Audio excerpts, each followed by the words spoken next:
It's just started snowing. Hmm.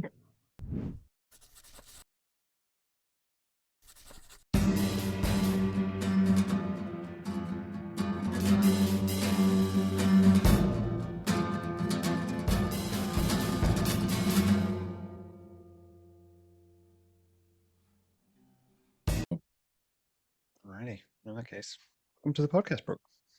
Yay, Uh, thanks for having me.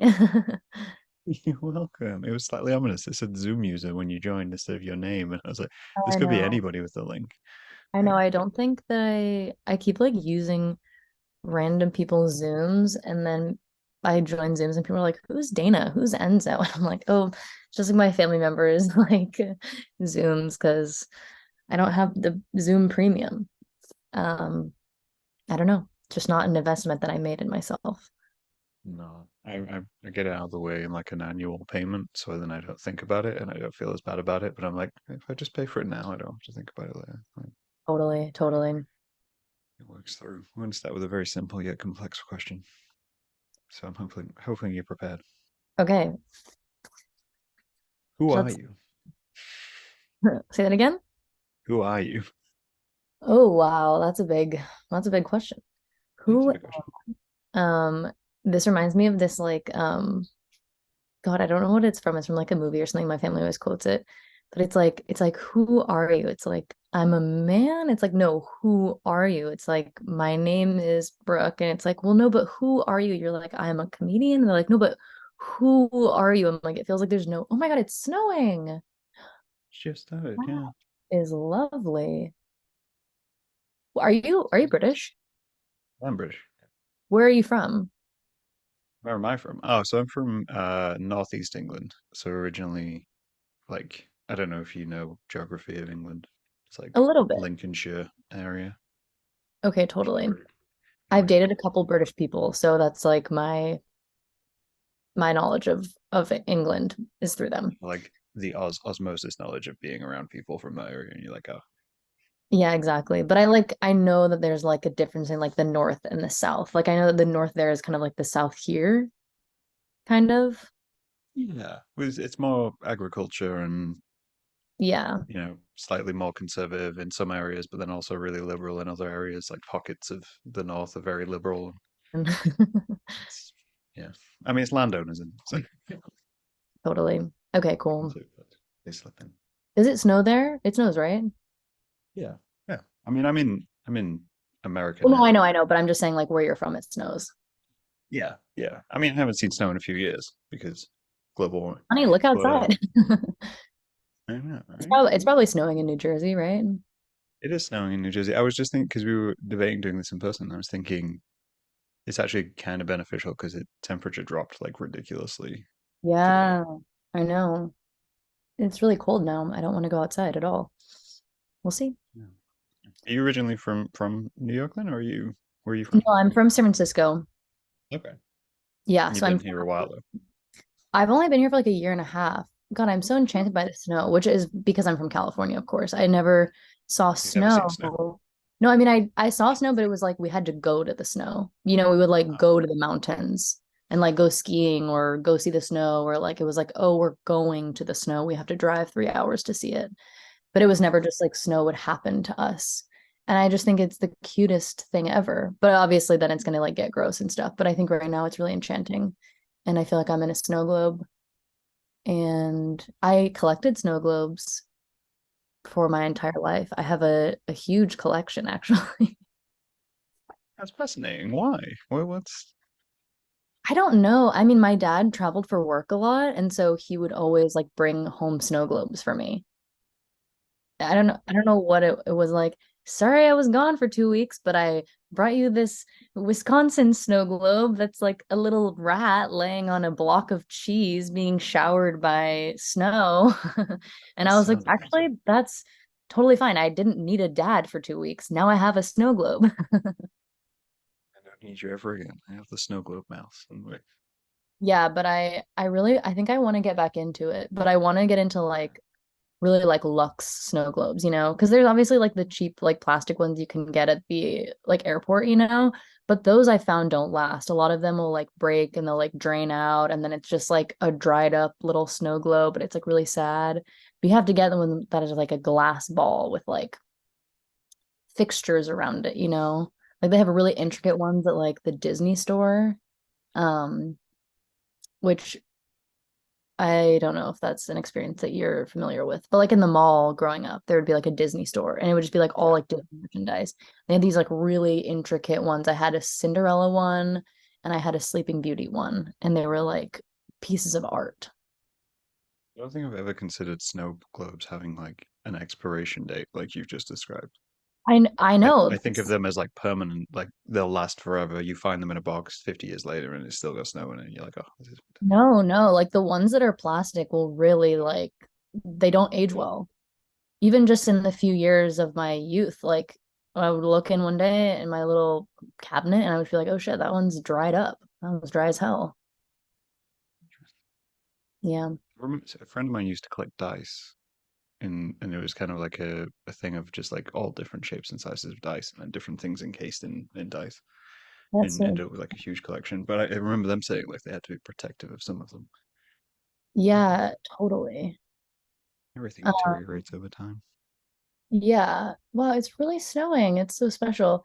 And it's funny because growing up, my dad, he would come to New York like 6 times a year. And so I was always I have so many snow globes from New York specifically. Like I had so many to the point where he would start getting me other things because I had so many snow globes from New York. Like I have this one little figurine of Godzilla like hanging off the side of the Empire State Building. And I always thought that was really funny. And yeah, and the first time I ever came to New York was with my dad on a business trip. And so that's what I like. I grew up, my parents make women's clothing, and so that's what I like grew up in. And so my first time coming to New York, I was like 12 and I was with my dad and we stayed at a hotel in Times Square, which is so crazy because obviously he would never do that on his own, but he was like, I need to show my 12-year-old daughter like Times Square. And we stayed on like the 70th floor of this hotel. And I was like, this is the craziest shit I've ever done in my life. And I spent a week like going to like boardroom meetings with him and like meeting with like buyers and like going to dinner with like, you know, ladies who bought pajamas for TJ Maxx or whatever. And I would just be like schmoozing them. And that was like where I really got my start in comedy, was like basically just roasting my dad in front of these buyers. And it's so funny because I actually remember when I was going on the first time I went to New York, I remember I was going through this phase where I was calling my dad a lesbian a lot, which is obviously hilarious considering that that's kind of what I am now. But I was like, I was always like, oh, my dad works in women's clothing, like that's so gay. And it's like, well, honey, the call's coming from inside the house. You might be projecting a little bit. It's Um, a self-fulfilling prophecy. I know, right? But I remember like going to this like really like bougie like Chinese restaurant with my dad and these like three women from TJ Maxx. And I just remember like making them laugh all night and was just like, oh, this is so fun. Like if this is like what I want to do this. I just want to like, you know, rag on my dad and like make people laugh. And then at the end of the night, they were like, we love your daughter. Like we'd love to buy your stuff, you know? And I was like, okay, I'm kind of genius. Like my dad always wanted me to learn Mandarin to help him with his business because like a lot of clothing production is obviously done in China. And I didn't do that, but I did learn how to make people laugh. And I think that was pretty similarly utilized. Um, yeah. So that's So kind you're of like how I got my start in comedy was through the schmata biz, which is like the clothing industry. Um, it's a term and I've never heard. Ever. yeah, it's Yiddish. Like so my Ah, dad's cool. side is Jewish. My last name is Right. Finegold.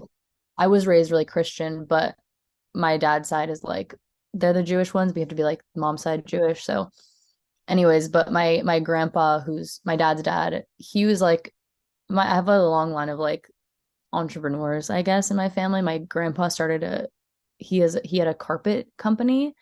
So he like installed a lot of the carpets in like the Castro district in San Francisco, which is the gay district.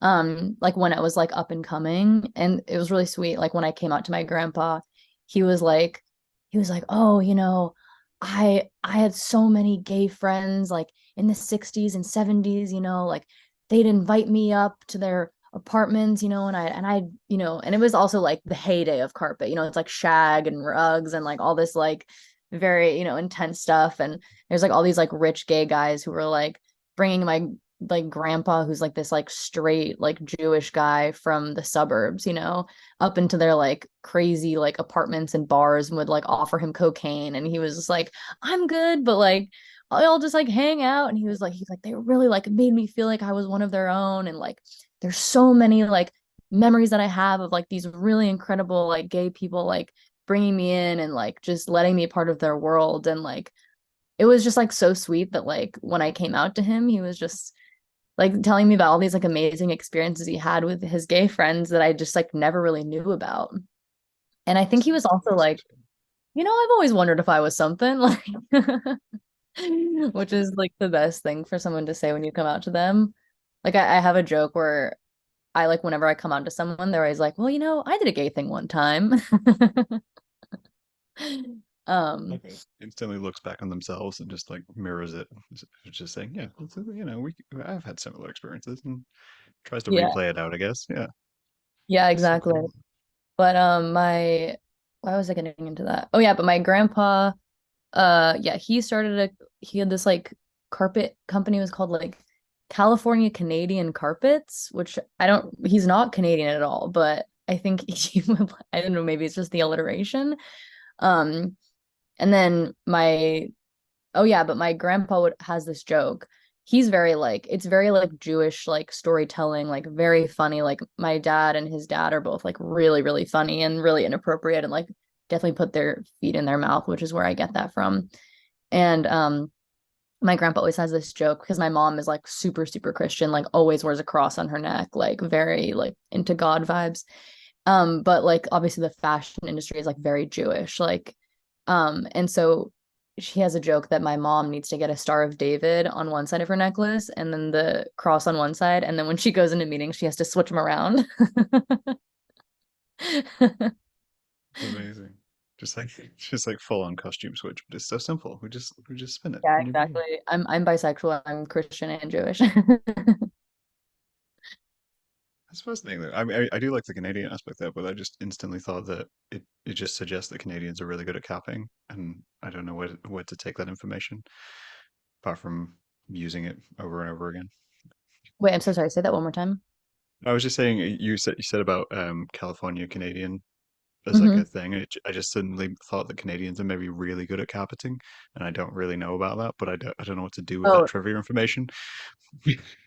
no, no, I don't think that's a thing. Could be a thing. We could start it as like a Yeah. rumor, like a Maybe it is. stereotype for Canada. I don't know.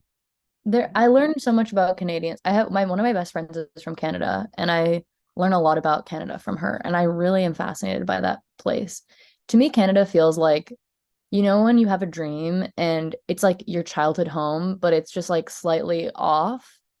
And you're like, I know I'm in a dream, but I am in my childhood home. Like that's how Canada feels. Like you're like, I feel like I'm in America, but just it's a little bit off. Okay. Look at that. I had a similar experience when I moved here, which was everything feels familiar, but it's Hmm. like everything's moved 1 inch to the left or one Mm. inch to the right. It's like everything's like I recognize all the products, but I don't Hmm. recognize any of the labeling. And you walk through situations, you're like, this is all, I know what I'm doing here, but also I feel like I could do something wrong any minute and be Hmm. called out, and everyone will realize that I'm not going to be here. Yeah, no, I so get that. I was in the UK for this summer. I was in Scotland, or I was in Edinburgh for the Fringe this summer. And my favorite thing is Lucozade. I have an addiction to Lucozade, It's amazing. That's why. which if you're listening and you don't know is British Gatorade, which for some reason in my mind I was like this is medicine, but it's actually not. And I would literally be chugging that shit. Like it tastes like Sunny D. Have you had Sunny D? Yeah. I don't think Lucozade tastes like Sunny D. Oh, I think it does. What flavor Lucozade were you drinking? The orange sport one. Hang on. Yeah, so okay, we have two different impressions of Lucozade. Does Lucozade make like they make like a fizzy energy drink Right. type one, and Yes. then Yeah. like a still one, which is more like what you're saying. Yeah. And it has the little nipple top, which I obviously love. But I also think Lucozade is medicine. You think so? Yeah, well, it used to be. So when it was first like as a product, it was like meant to be kind of like a recovery medicine drink. Their like Mm-hmm. original flavor as well is very it was very advertised like has all the nutrients and the minerals that you need to survive and all that kind of thing. And then over time it became a hangover cure. Oh, totally. I was drinking it nonstop at the Fringe. I mean, I was like always on my deathbed because it's like such a night like that is a crazy. I'm sure you're familiar with like the Fringe because you're from the UK, obviously. Um, but yeah, it was crazy. Like I did my show 25 days in a row. I didn't take a day off, which was Same. insane I of saw me. that. And that like I stumbled across you like early before went and did that, and I can't remember how. I think you'd done some live performance, and I'd seen like a reel on Instagram or whatever. And then I saw you did the Fringe. I was like, that's a lot of days, like Yeah, it even for was the Fringe. yeah, wait, so you've been following me since before the Fringe? Yeah. Oh, that's crazy. Yeah, I saw some of your posts originally I think it was like not long after I moved out and I was looking up like local artists and local performers and that kind of thing. And I think I'd seen did you do something at a bookshop at one point where you were with a typewriter? And Yeah, yeah.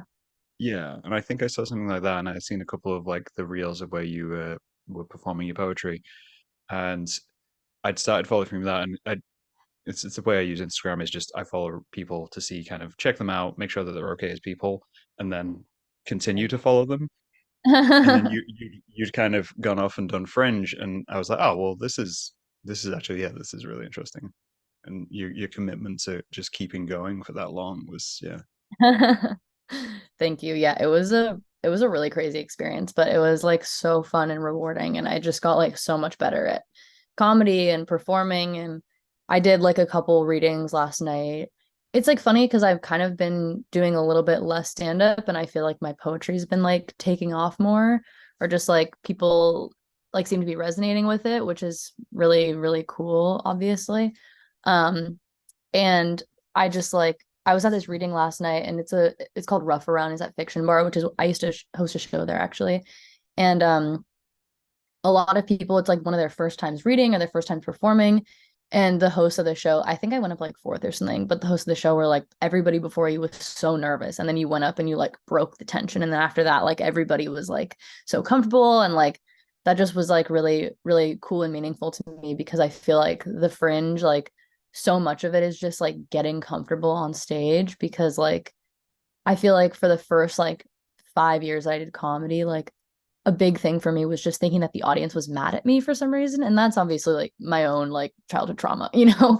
But it's just, it's so scary to like take up space and time out of people's lives and just be like, oh, okay, like people are paying to be here. I need to like, make them laugh, make them laugh.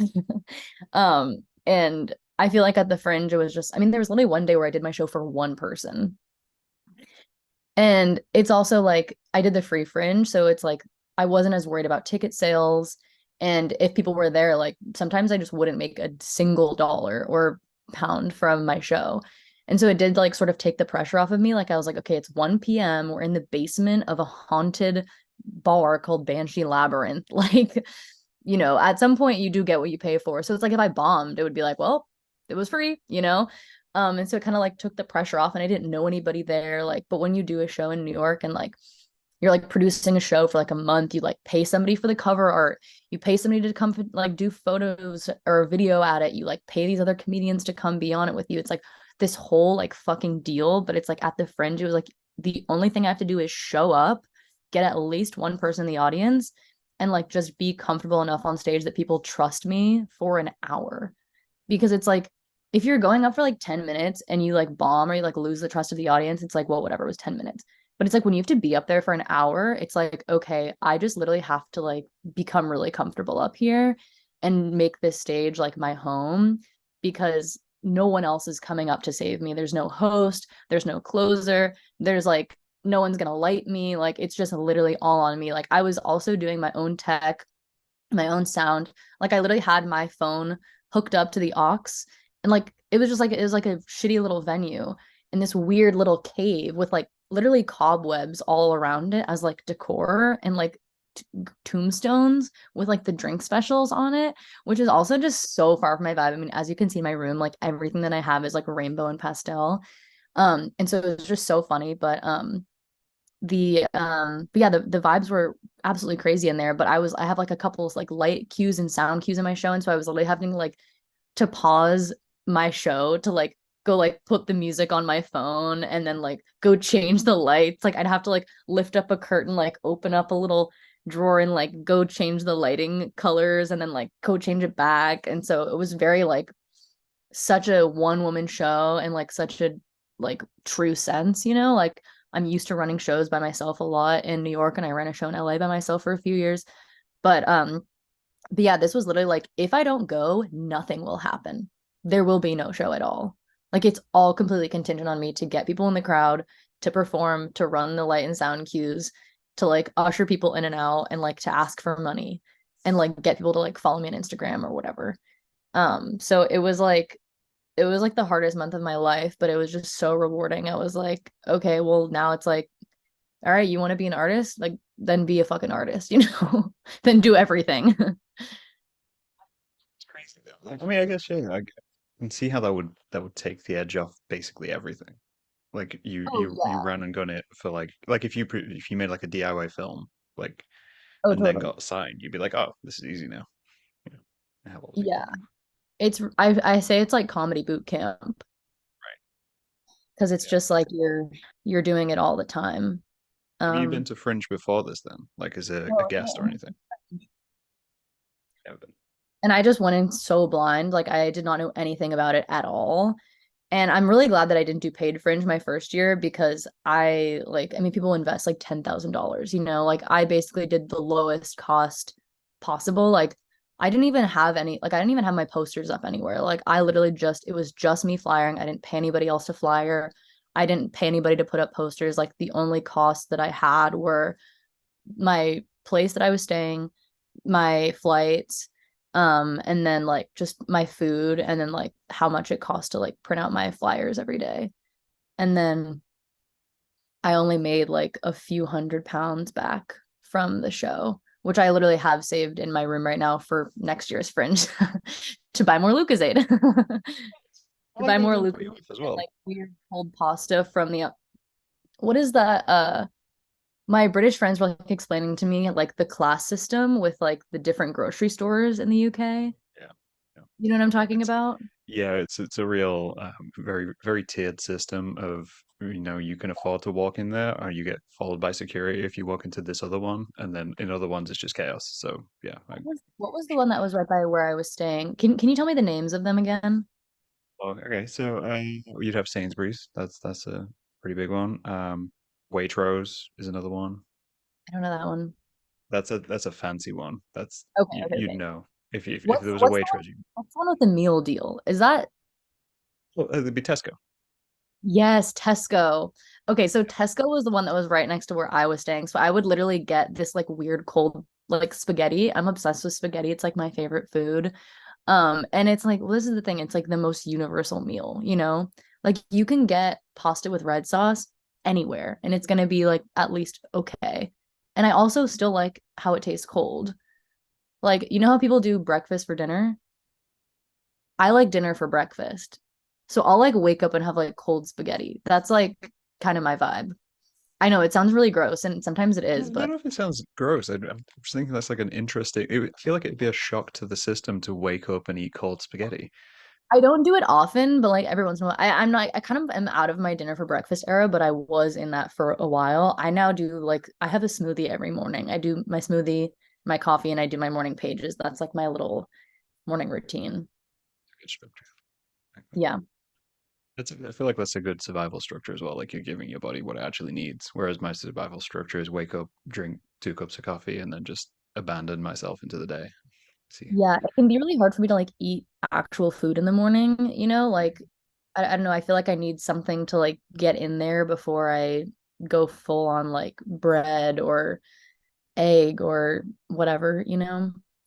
But yeah, I was talking to somebody the other day and I was like, "Oh, like what's your New Year's resolution?" And she was like, "I want to eat fruit every day." And I was like, "Totally." And she was like, "But I just never really ate fruit before." And I'm like, "Wow, people in New York are so malnourished." Like I feel very spoiled like growing up in California and having so much access to like, biodiversity and like agriculture and just like so much like fresh fruit and vegetables all the time. Like we would like whenever we'd go on road trips to go see the snow, there's always like people who are just like selling like really amazing like fresh fruit, like just picked like literally off of the side of the road. And we'd always stop and get like fresh cherries or peaches or strawberries. And I'm just like, that was such a luxury that I did not realize not everybody had, like growing up in California, I was just like, oh yeah, this is just how it is. But it's like kind of the agricultural like center of the country in a way. Whereas here it's just kind of like a desert, and you get a banana which has been sat in like a basket for 3 months, and you're like, oh, I guess I Well, could like eat it. Like, I know, like my roommates and I, we have what we call community banana because we do bananas in our like a lot of people in my I have three roommates and like two or three of us make smoothies like every day, and so we have like a rotating banana vibe. And like on the darkest of days, I'll when we're out of bananas, I'll get like a few from the bodega, like right next to the counter, like as you're checking out, and you're like, oh yeah, and can I get a couple bananas? And they are just like the most disgusting ass like oh, just like off, like not attached to like a bundle, like just like on their own and just it's like they're somehow green and brown at the same time and they like kind of taste plasticky, but it's like when you're it in a definitely pinch, feels, like that will do the trick. yeah, it definitely feels like they when they have them there, that they bought them for the aesthetic of fruit rather than the actual purchase of anyone buying it. And Exactly. when you buy them, you feel judged by Yeah, the they're kind of person behind like, the counter. these gross ass bananas, like this is more for decor than anything. It's like the We've hot got dogs at a 10 petrol layers station. more fresh than these bananas. It's amazing. It's interesting that you found like going to Fringe and you found meal deals though, because to me, meal deals are like the one of the most working class things in the UK because they're so affordable and you just go, you pay like 350 and you have Oh, like everything you need. you So get like a it's little, universal. you get like a sandwich, or in my case, cold spaghetti. You get like a Yeah, chip or a cookie, or sorry, I have to like translate a crisp or a what do you call a cookie? Cracker? No, biscuits. biscuit. Biscuit, crisp or biscuit, and then like a Lucozade in my case, or whatever beverage. And yeah, for like 350.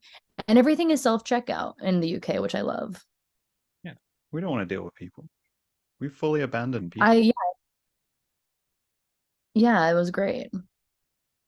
Because sometimes it's so sad when you're like going into the Tesco and you're buying like three containers of cold pasta and a Ben and Jerry's half baked and you're like sobbing and you also have hay fever and you're just like, well, I don't really want to interact with anybody right now. And you're also wearing like a huge tutu and like wooden clogs that are so loud it like wakes up everybody in your building. We, as soon as self-checkers were invented in the UK, it became a basic just thing of just like, yeah, if we can remove humans from this equation, we will, because we get enough passive aggressiveness in our day-to-day lives that we can just cut that out. And now we let the machine judge us. Yeah, when I'm purchasing 20 tubs of reduced hummus because it's being thrown out, and I'm like, well, I'm still paying 20 pence for hummus. I'm okay with that. You know, no, don't absolutely. don't judge my dinner choices. Yeah, no, I think it's genius. That's it's what I needed while I was in the UK. It was special. I'd like to see New York adopt more of that. I feel like there's a lot of just putting people in places for the sake of having people in places. Totally. Well, this is what I was talking to one of my British friends about this. How like in the US we're constantly like creating jobs, whereas in the UK they're constantly like deleting jobs.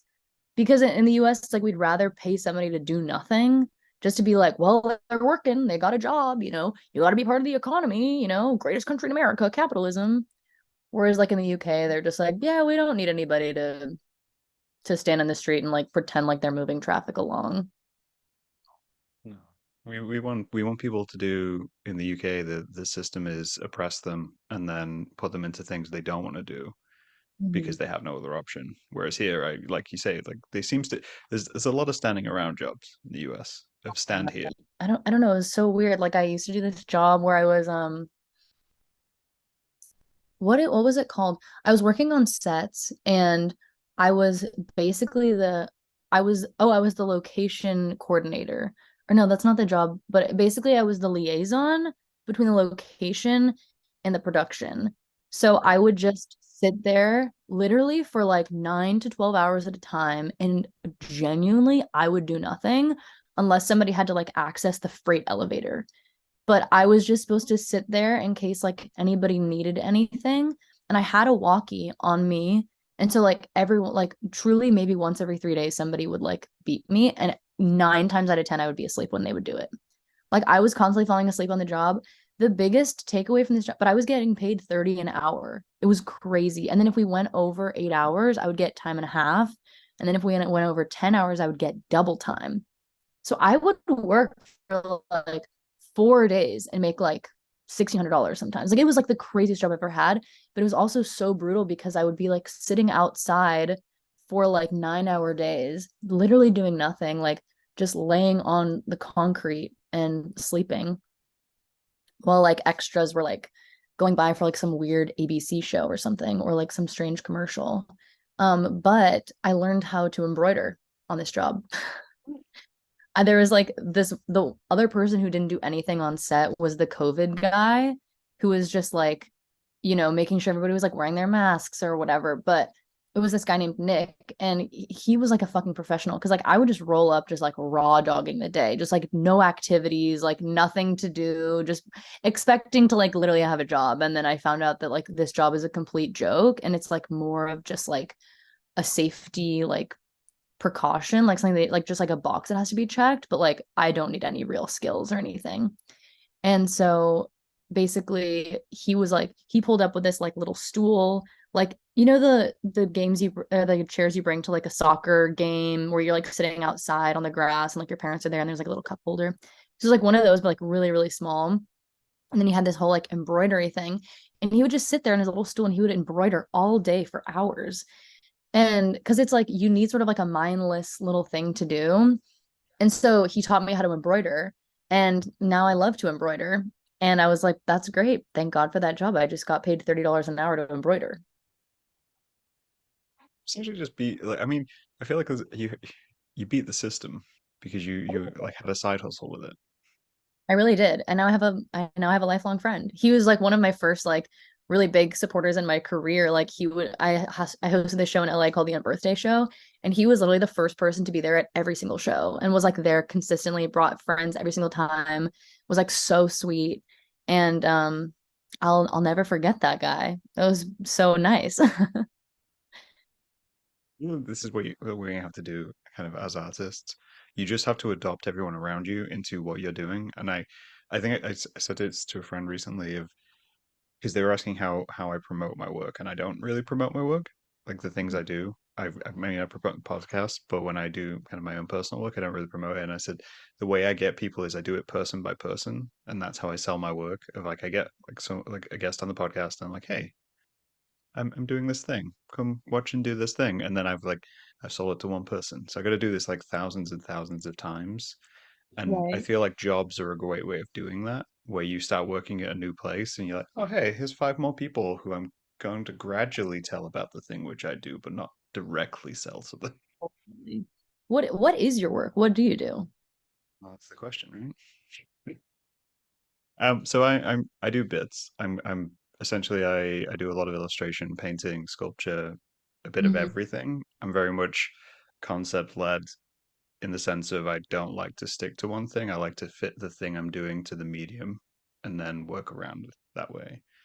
Like recently, I drew a calendar of fed up looking animals in menial jobs, and they were really demotivational slogans. And that's I was like, yeah, this is I want to make a conceptual parody calendar, and that's what I want to make. But I'm also working on a painting, so yeah, That's so cool. I One of my biggest dreams is to make a calendar. I should make a calendar. I It's really want, fun. I think that'll be my goal for next year. I was gonna try to make it happen for this year, and then it was like October by the time I was like really serious about it, and I was like, I just Yeah. can't do it. Like, I need more time. So maybe that'll be my big goal for next year. would say if you do make a calendar, you have to start it in like July because people start buying calendars in September. Really? It's That's insane. They're like, yeah, they're like planning for 20 whatever, and they're looking at calendars in September. Like, because I got asked by 4 or 5 people, like, when's your calendar coming out? I'm like, this is September. It's not even printed yet. Like, that's so crazy. Yeah. That's a good thing. Yeah, I mean, I need to get started right now, honey. what would you put in your calendar? Well, here, let me show you. I have something for December actually. Literally, as I took it down, it ripped. But I say in collage, when something rips, it's supposed to have ripped. Okay. Um, I actually was supposed to make this for just like having in my house for December, but then I didn't actually finish it in time. So it's this. Wait here, I need to move this so you can see it. It's sorry, it's really hard for me to show you. Hold on, hold please. Okay. It's a camera shine. Nice. I mean, that's weirdly trippy. Thank And you. there's so much hair on. Is that it's a deer with hair? Yeah, it's a deer with hair. That's amazing. I love it. So yeah, so stuff like this. I do a lot of collage.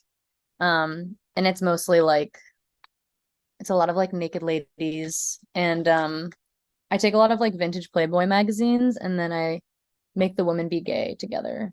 There's a lot of like stolen glances, you know? So like this girl is sort of gazing at this girl is gazing at this girl. She's just being like cunty vibes.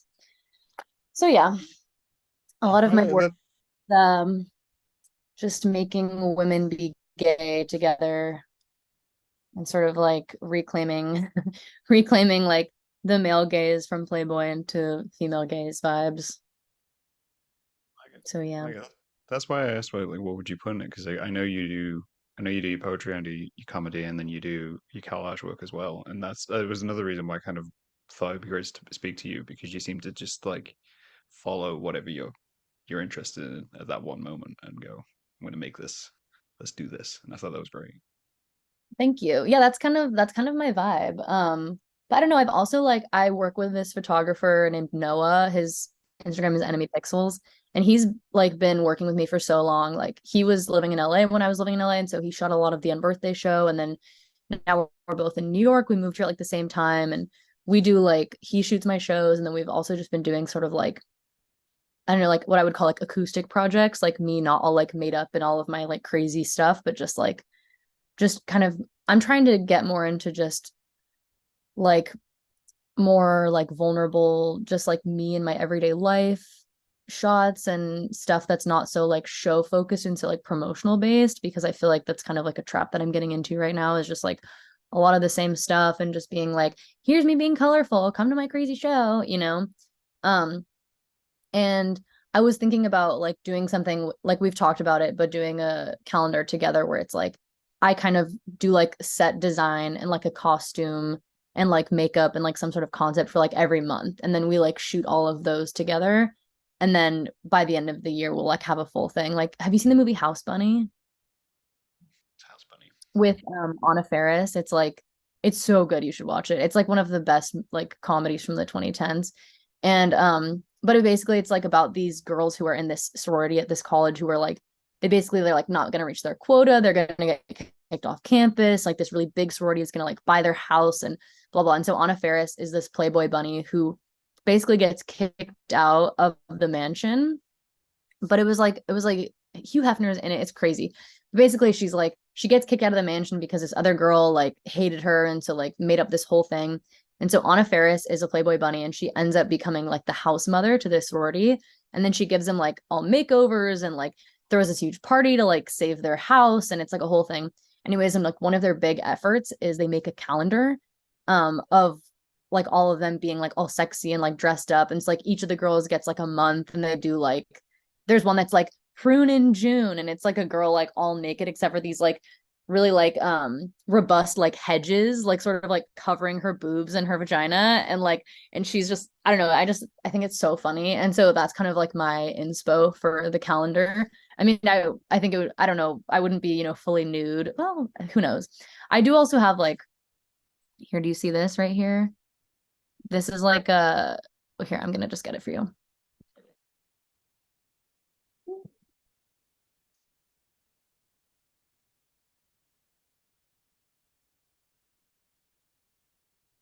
Absolute music. Okay, so this is a show that I did in LA with my friend Kylie. It's called Calendar Girls, actually, which is very on theme. Right. But this is just so Kylie and I both live in New York now. We met when she was in LA. She's like a comic who she like travels out of her car a lot. And I'm just really like I obviously love like vintage Playboy magazines, and I found this like one photo of this cover that I was like really obsessed with, which we basically like recreated. And then my little sister, who's 19, is like an absolute genius graphic designer. And so my friend Cam like did our hair and makeup, and then we just took these photos in my apartment, like in front of just a white sheet. And then my little sister like designed the whole thing to look like a magazine cover. And so it's like Calendar Girls in the Playboy font, and then it says entertainment for queers because on Playboys it says like entertainment for men. And then March 12th, $15, which is like the date of the show. And then it's like funny broads, Brooke Finegold, Sophia Cleary, Robbie Hoffman, Kylie Vincent, your host Haley Steele. Saturday, March 12th, doors 6, show 7, Silver Lake Backyard.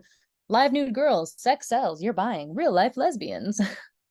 And so it's just kind of like this show that we did, and it was in the same backyard that I hosted the unbirthday show. And it was just like Kylie was in town for like a couple days, and she was like, I need to make some money. Like, let's like throw a show. And I was like, yeah, for sure. And honestly, just it is crazy. It's like sex does sell, honey, and you're buying. And the show like really sold out, and it was like such a fun night. And we really slayed and we made some money. And now we have these awesome posters, and I actually still have them, and they're for sale. They're $10. I just sold a couple actually because I was like going through all my stuff, and I was like, I still have all these Calendar Girls posters. Like, if anybody wants to buy one, let me know. So, and that's also kind of the inspiration for my calendar for next year. So we'll see. Maybe I'll do two calendars, or maybe I'll like take photos and then like collage them. Like, I don't know. I feel like there's a A lot lot of of ways you room. could go with it. Yeah. There's a lot of different ways, but I would also be fun to have like, poems or something. Like my roommates and I have a horse themed kitchen.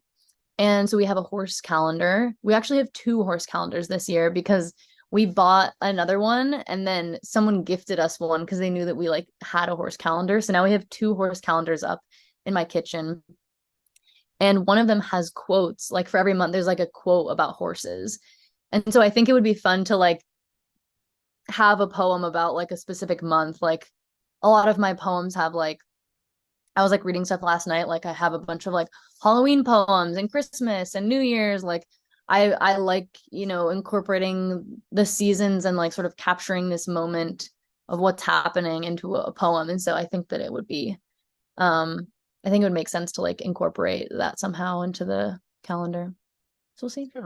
I really appreciated that when I was reading some of your recent poems, where you kind of like reflecting on whatever was going on in your life at the time. And I liked, I think when I read a lot of poetry, or someone tells me that they do poetry, it always seems very dramatic and reflective of like a few years past, or this was just like a period I was going through. Whereas yours seems very spontaneous and very honest in the sense of you're just reflecting on right now. And I thought that was great because it was kind of like a timeline of yourself at the same time. Yeah, thank you. That's really nice. Yeah, I feel like I sometimes yeah, I don't really know how to write about anything other than like what's happening right now. Like a lot of my poems are like I'm high on L train. I just saw a guy like do something crazy, or like I'm eating Popeyes alone at midnight and like I just got dumped. Um it's like there's no other way. Like a poem that's brewing for me right now is my mom got me this Yeti water bottle for Christmas. Do you know what Yeti is? Oh, yeah. Oh, yeah, it is. Yeah. My mom just moved to Austin, and so she like can't stop talking about how there's a Yeti store in her like neighborhood. And I'm just like, girl, since when do you care about Yeti? But anyways, she got me a Yeti water bottle for Christmas, and it has my initials monogrammed on it, which is like very like Southern Christian coded and so not me. It was like really funny. But I was like, my mom was like, oh, well, your room is upstairs. And so you can like have it in your room so you don't have to keep going downstairs for water. And I was like, oh, great. And I stopped buying myself nice water bottles because I always fucking lose them. But I've been like having honestly a really hard week and I've been like crying so much that I've been so dehydrated. And so I brought my water bottle out with me last night and I was going from one poetry reading to the next. And as I was stepping onto the train, my Yeti water bottle fell out of my coat pocket right between the subway platform and the train and went and like clattered into the fucking train tracks. And I just like, I made eye contact with this guy while I was getting onto the J train and he was just like, oh, and I was like, I'm so like, I like, there's just, it's just one of those moments. It's like, what do you Wow. do? You know, like that's New York, you know, just like making eye contact with somebody you will never see again and just being like, something devastating just happened. But then it was like, then I went back to the train later in the night because I had to go to this. I was like going from a reading in Williamsburg to NoHo.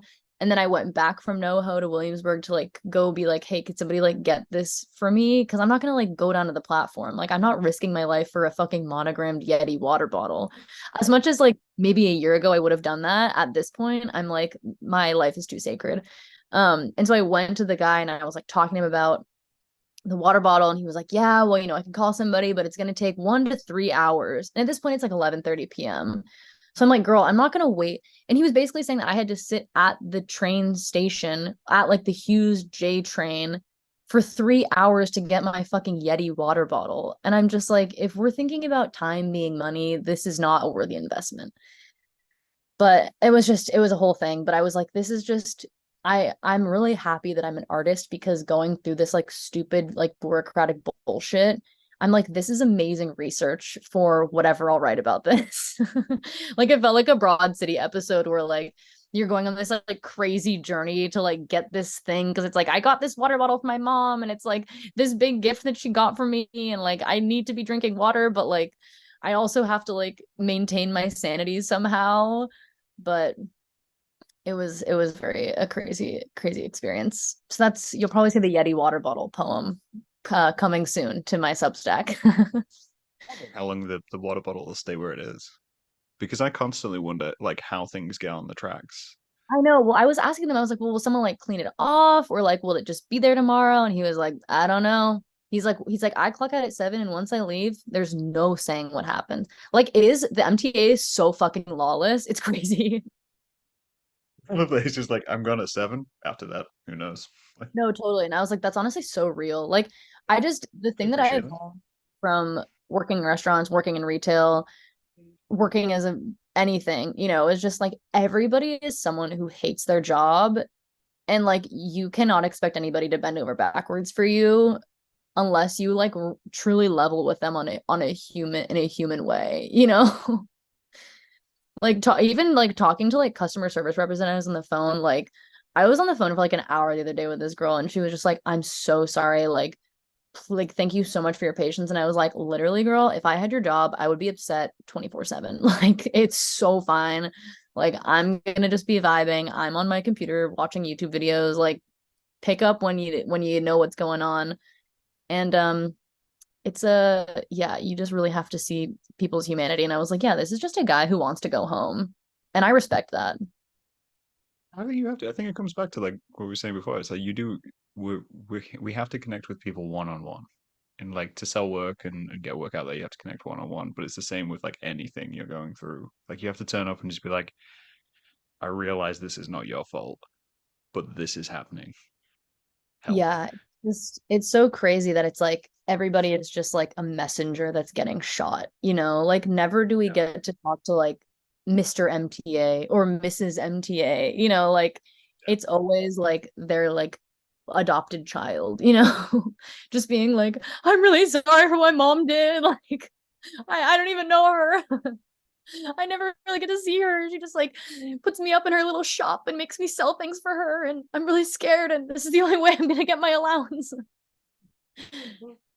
There's so I recently, I mean, long story short, I recently had mice in my apartment, and they're still kind of in my apartment. They're like between the walls and ceiling. But it meant that I've had There's gonna be mice in so there.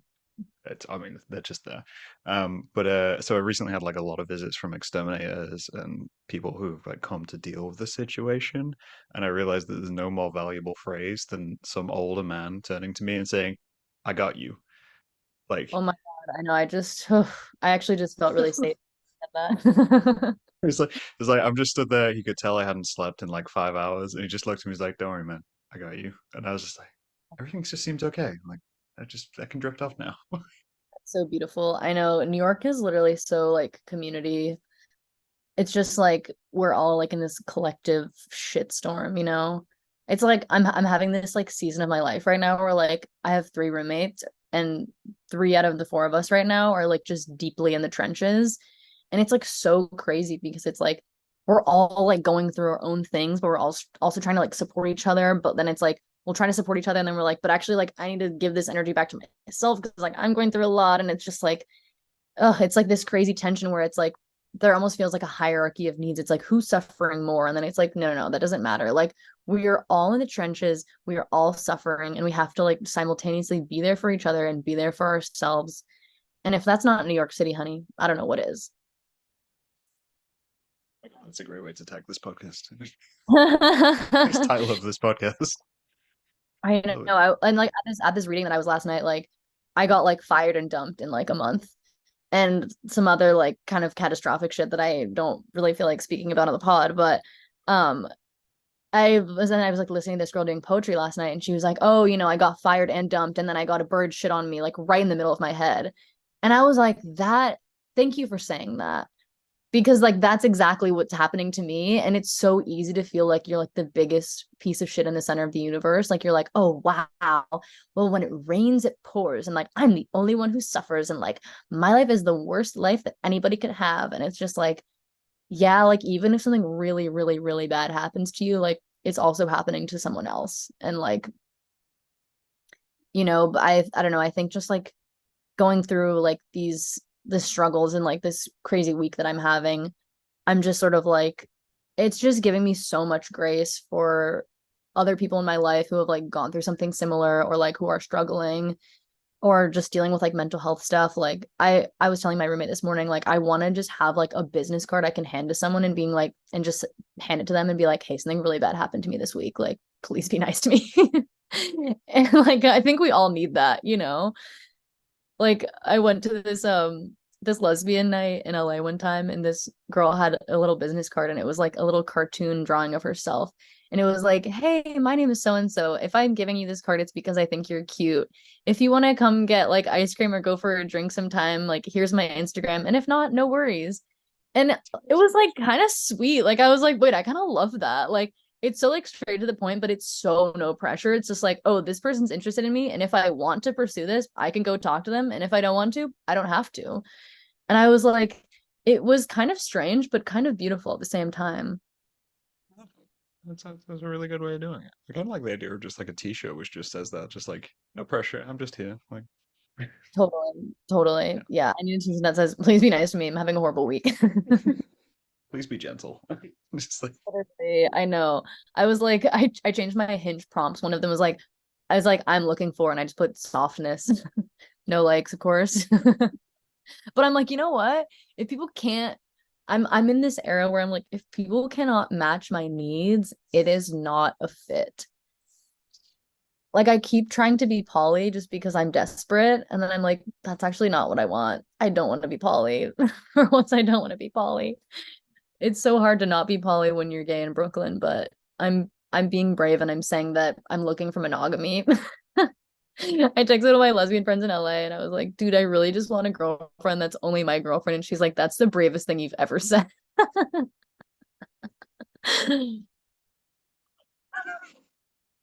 so yeah, I feel like you got to spend some time respecting what you want.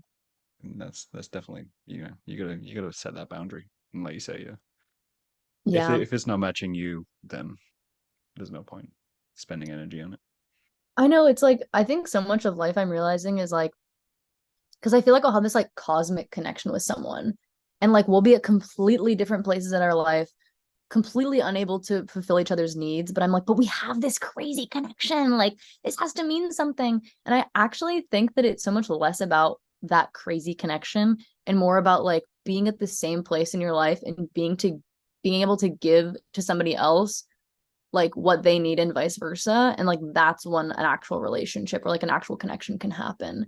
Because it doesn't matter if you have the exact same taste in music or the same family trauma or like some weird summer camp you both went to, but you never knew each other at, but you have the same memories of like all that shit like doesn't actually matter. But it's just like, can this person fulfill my needs and can I fulfill theirs? It's like, okay, yeah, it's kind of that I'm simple. just gonna say otherwise you're just sharing a moment with a train guy on the train watching a water bottle fall into the tracks. No, exactly. Oh my God. Okay, honey, there's the poem. And there's the poem. We just figured it out, guys. We figured it out. No. Yeah. Yeah, I think you're completely right. You have to live in that moment, and balance that between what you want and those random. The thing with that as well, I think a lot of people put a lot of pressure on themselves to do it by a certain date, like find someone by this age or find someone by XYZ of the calendar instead of Especially just like going, when, like they're like, well, my biological clock is ticking, like I gotta get kids. And yeah. And it's just like, I mean, it's weird. It's like I'm turning 26 in March and like my parents got married and they were 26. And I'm just like, I feel like I'm 12. Like I literally feel like I just got out here. I'm 34 and my dad had me at 30. And I'm like, I have Yeah, no it's plans to have two children by the time I'm reach 40. no, no, it's so crazy. I think that's a good point to round this out to. I only have two more questions for you, Okay, if you're willing to answer them. of course, I'm so down. What do you got? Okay. So my last question is, if you consider what you do and, your place in your life, is this what you wanted to be and what you wanted to do when you were a kid? Wow. I do think that it is more than I would have imagined. Okay. Like I don't know, it's really weird. Like when I was a kid, I remember when I was like 8, we did this thing in my class that was like, what do you like? What do you not like? What do you want to be? Like I remember the things that I wanted was I wanted a yellow Hummer. I wanted a Sidekick phone, and there was something else. And then what I wanted to be when I grew up was Reese Witherspoon, specifically. Like I wanted to be an actress. Okay. Um, and I remember in my thing, I was like, things that I like, and it was like Halloween, things that I don't like, clowns, which is funny because I actually do like clowns. I have like a weird clown piggy bank now. I wonder if you can see it. It's big. Can you see there's like a tiny clown right See a tiny clown. Yeah, look at that. there? And so I think I always wanted to like be a performer. And I really wanted to be a hair and makeup artist also when I was a little kid, which I kind of am now. I mean, I'm not actually, but like my roommate has orange hair and I have blue hair, and so we do each other's hair. And so that is fun. I get to do that sometimes. And then I do my own makeup. Like I do it a lot for my shows and stuff. And I'm like really into like, expressing myself through hair and makeup and fashion, which is sort of, where I come from, my roots, if you will. Um, but yeah, I don't know. I mean, I always wanted to move to New York.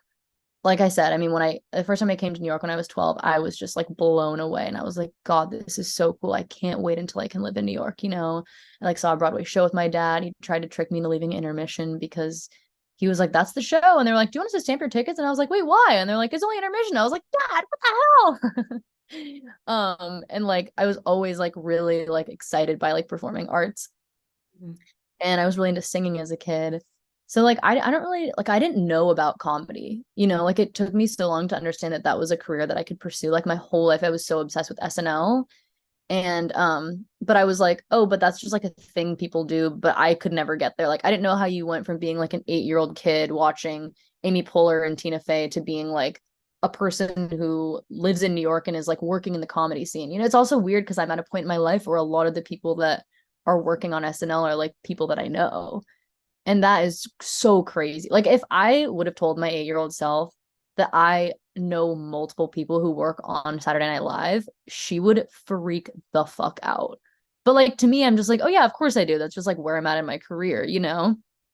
Not even that I'm on it, just that I like know people on it. But like, I don't know, it would really like blow my mind as a kid. But I didn't even really realize that I could do comedy until I was like a freshman in college. And somebody had given me Amy Poehler's book for high school graduation just because like I've always been like funny and I'm a woman, so they were like, oh, Amy Poehler.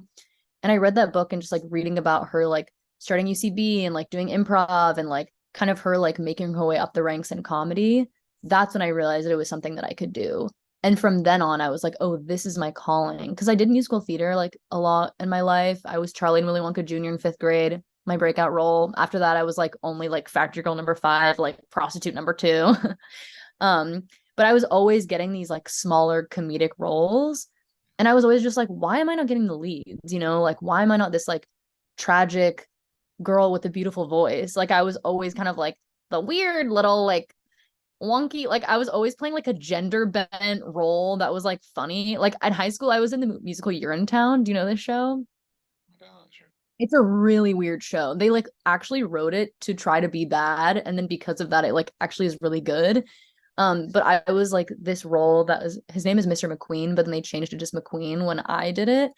And the role, it's like McQueen is like hitting on like his boss's daughter the whole time, which is again like so crazy that I was this like kind of in this really queer role when I was a sophomore in high school and like deeply Christian and had no idea that I was gay. Um, so I don't know, it's like looking back, everything that's happened to me has like gotten me to like where I am today. But like I never I never thought I was a visual artist. I never really thought I was that creative. Um, like my room is a huge space where I express myself. And I always wanted to dye my hair. Like I've been obsessed with Paramore and Haley Williams my entire life. I've seen Paramore 10 times. Like Haley Williams is literally like mother, like she's Bible to me. And my whole life I was obsessed with her, but I was so afraid to dye my hair. And then like when I dyed my hair, like that changed everything. It just like opened up this whole new realm of possibilities. And then I shared a room my whole life. I'm the middle child. I have an older sister and a younger sister and brother. And so because I was like the boy, obviously like he got his own room, but I was always sharing with either my older or younger sister. And so I've never really had a space to like properly like vomit on the walls. And so now I have this like room where it's like completely my own. And yeah, I don't know. I mean, I feel so like inner child vibes. Like just everything that I do is for like my 8-year-old self who's just like watching, like reciting all the words to Mother Lover from Lonely Island, which also is foreshadowing.